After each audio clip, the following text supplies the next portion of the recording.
Bronte, sticking with the Sussexes, there's a report this week that they're fuming because of Will and Kate's A-list connections. Look, they're the next king and queen. It's hardly surprising.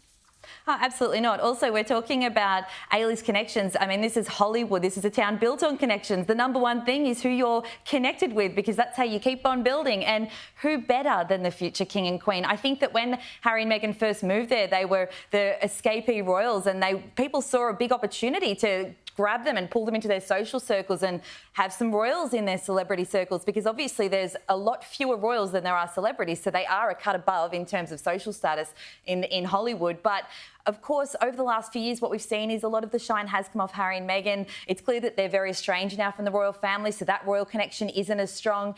And William and Kate are steady. Whatever you think of them, they've not changed their standing in the royal family. They're not going anywhere. In fact, they will, as we've said, be the next king and queen. So it's really not surprising that now that they're making these reaches into the US a bit more, apparently they're calling in their A-list friends for help bringing more attention to the Earthshot Prize and pushing forward that climate initiative. It's not surprising that they're getting a really receptive response, because why wouldn't you pick up the phone to them unless you're Harry and Meghan, of course?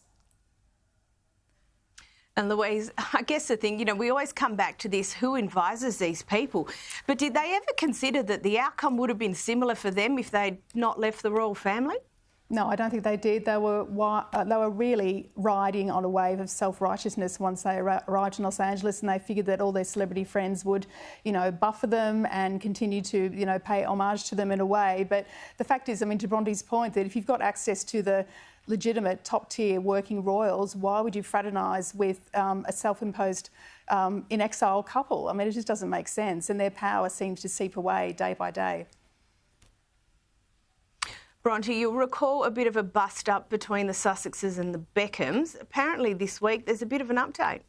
Yeah, this has been a big story this year. David Beckham and Prince Harry actually have a really long history together, and they were quite close friends. The Beckhams were at the royal wedding. A quick recap on the feud. It seems that, from all reports, Harry and Meghan accused David and Victoria of potentially leaking stories about them to the press. This obviously offended the Beckhams. Now, what's happened recently to add what can only be fuel to this feud is that David Beckham is now having talks with the King himself, apparently about becoming an ambassador to his charity, which, of course, makes his position on the royal family feud very, very clear.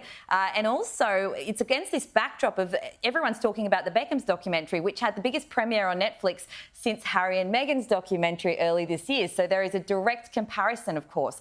And the difference is that, unlike Harry and Meghan's, which, of course, had huge ratings success, the drop-off after that was quite severe in terms of their popularity and then follow-up projects. If anything, it actually seems to have done a lot of damage to their reputation, as we've discussed on this show. But with the Beckhams, what's now being spoken about is, them all over the world, but also a follow-up with Victoria Beckham potentially now having her own dedicated series for Netflix. They're riding high on a wave of popularity, and it's a real jarring position that they're in compared with Harry and Meghan's, and particularly with David now getting closer with the King, apparently.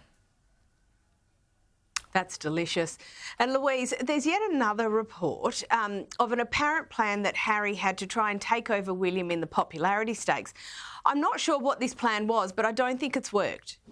Yeah, it's very intriguing. It's sort of a theory being posed by Dr Raj Prasad, who's quite a well-known clinical psychiatrist in the UK and often gives his views on celebrities and what they're really thinking and what their motives are.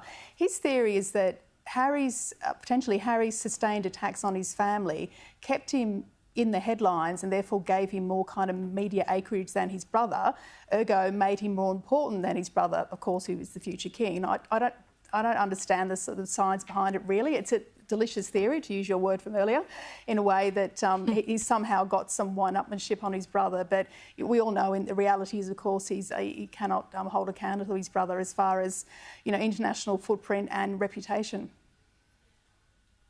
Yeah, I think that's a very fair insight. And Bronte, on to Fergie. Everyone's getting covered tonight. Look, we know she's had breast cancer, she's had a mastectomy, but she's taken to TV to warn other women of the risks and to get checked. It's great to see her advocacy on this issue. It's obviously very personal for her, but it's excellent to see.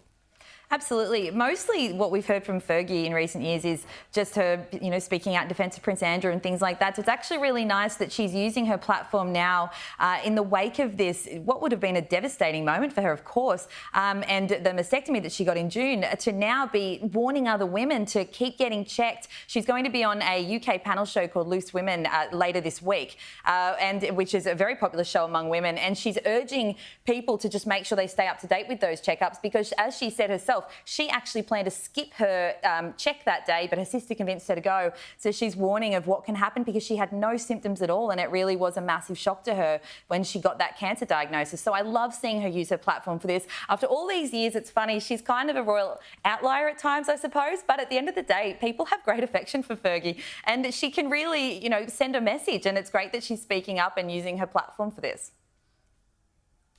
I think she does send a message, and there's something about her that I find really relatable and really everyday, and I think it works really well for her and it works really well for the royal family.